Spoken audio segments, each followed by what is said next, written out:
Our guest today is Mr. Stephen Strowder. He is the Veteran Assistant Counselor, and he is with the Louisiana Department of Veteran Affairs, and he's here today to share with us the various services that he provides to Acadiana and to the veterans.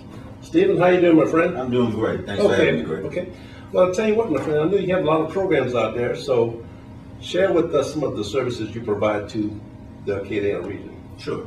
Again, as Greg said, I'm with the Louisiana Department of Veterans Affairs, and I am the Veterans Assistant Counselor for Lafayette Parish. Greg, some of the things that what we actually do in our department is we help veterans and their dependents basically sign up for benefits that they are entitled through the U.S. Department of Veterans Affairs. Yeah. Mainly it can be something as simple as signing up to be seen in a VA medical center or clinic, as the one in Lafayette. Yeah. We also help them in terms of those veterans who have incurred injuries while on active duty, sign up for what we call service-connected disability. Okay. Another is we assist with pension claims as well. Okay. I know my father was assisted with a prior counsel such as yourself, so I know what that means. So what else? Well, a lot of things. Well, first thing I want to let everyone know is that every parish has one of these offices there. And if you're not sure where it is, please contact your local government, office, and ask them where the Veterans Assistant Counselor office is in your parish. Right. Okay. So for 64 parishes, we do have places where we can get in touch with a Veteran Affairs officer, and they are there to help us and assist us in any way that we can to help you fill your needs. So one of the major services that you really provide that you can share with them? Okay, sure. The biggest service we provide is actually, as we said, helping those veterans, either returning from Afghanistan at this time, or even those back as far as Vietnam and World War II. We help them file what we call a service-connected claim for injuries or disabilities that were incurred while they were on active duty. Okay. Because I know a lot of guys come to my office, and sometimes they're service-connected, and I usually sit down with them and try to help them with the services that I provide, and that is basically trying to find a job for them if you can. But at the same time, if they are disabled, we work with them and we pass information on, and we refer them to an individual such as Stephen here, and they will take the next step in helping them provide services to them. For myself, I help the veteran on an individual basis, trying to make them job ready for employment, of course, and that way we more or less kind of bouncing off each other. Absolutely. We cover all the bases if we can, Absolutely. But I know you guys. I know another vet rep in this area, counselor. I don't want to mention her name. She doesn't like that. But anyway, when it comes to say, like even for death certificates, or what type of information can you provide when you're looking for that veteran that's coming in, or a spouse or whatever, requiring information about assistance with death benefits? Okay, good question. We're talking death benefits. A lot of times that's referring to the fact that the veteran has passed away. Okay. There are several things that can go into that. One, if the veteran was receiving compensation or pension from the VA, there's a good chance that a portion of the funeral could be paid for. What they will need to bring with them when they see me is basically one, a copy of the death certificate. A copy of the DD-214 or discharge paperwork from the veteran's military service. Also a copy of the marriage license. All right.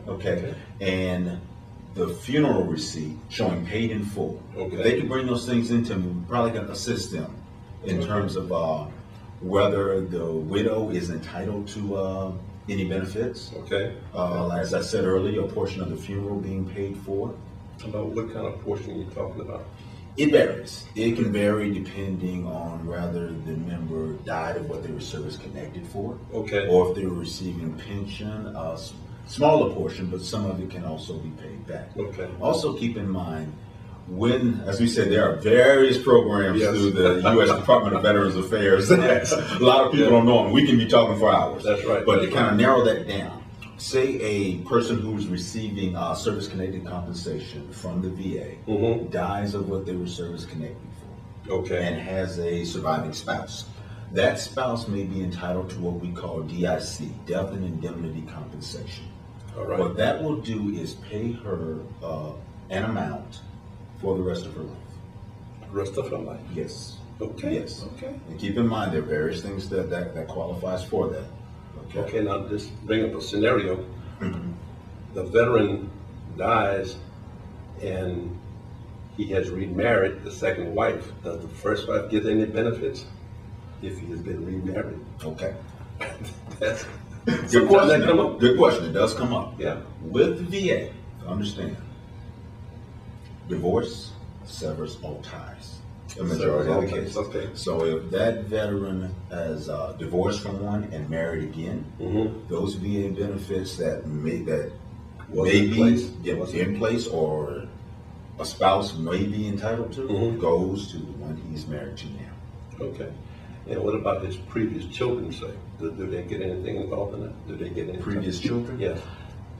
Now, I'm just getting. we're getting a little deep on some putting you things. on the spot there. I'm sorry. I'm sorry. no, that's okay. But if you're talking about a case where the dependents are under the age of 18, Mm-hmm. or perhaps from 18 to 25 or 26 and in college, Okay. there could be some benefits that they are entitled to. Okay. But always remember, it depends on the veteran's status and what he was receiving from the VA.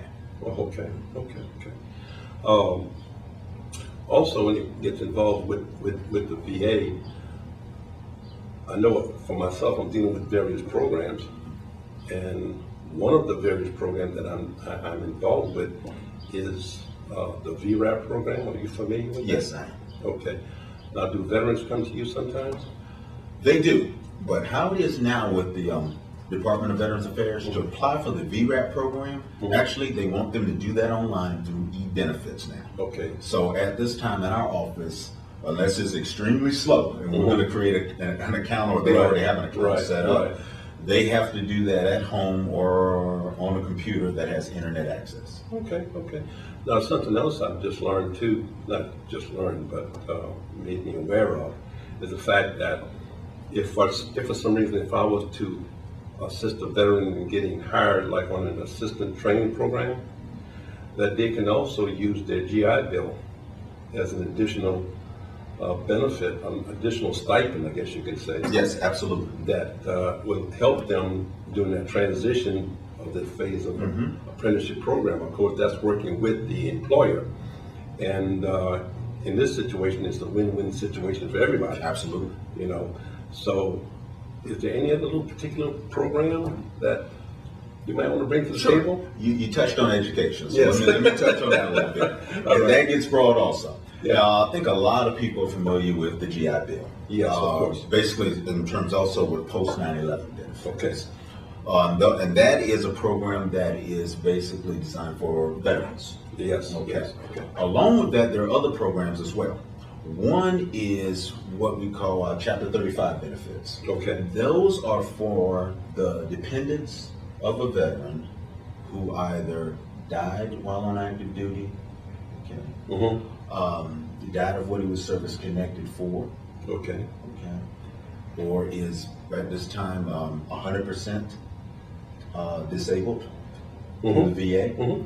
He and the veteran's children and spouse may be entitled to what we call Chapter 35. Okay. Chapter 35 will pay a monthly stipend for his dependents to go to school.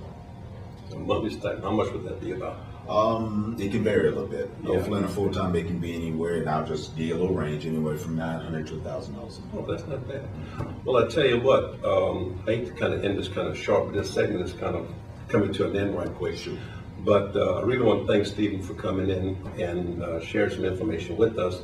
And I'm sure we're going to come back and meet together again in the future, you know. So this ends this segment rather. And thank you for tuning in, and we'll be back. Thank you.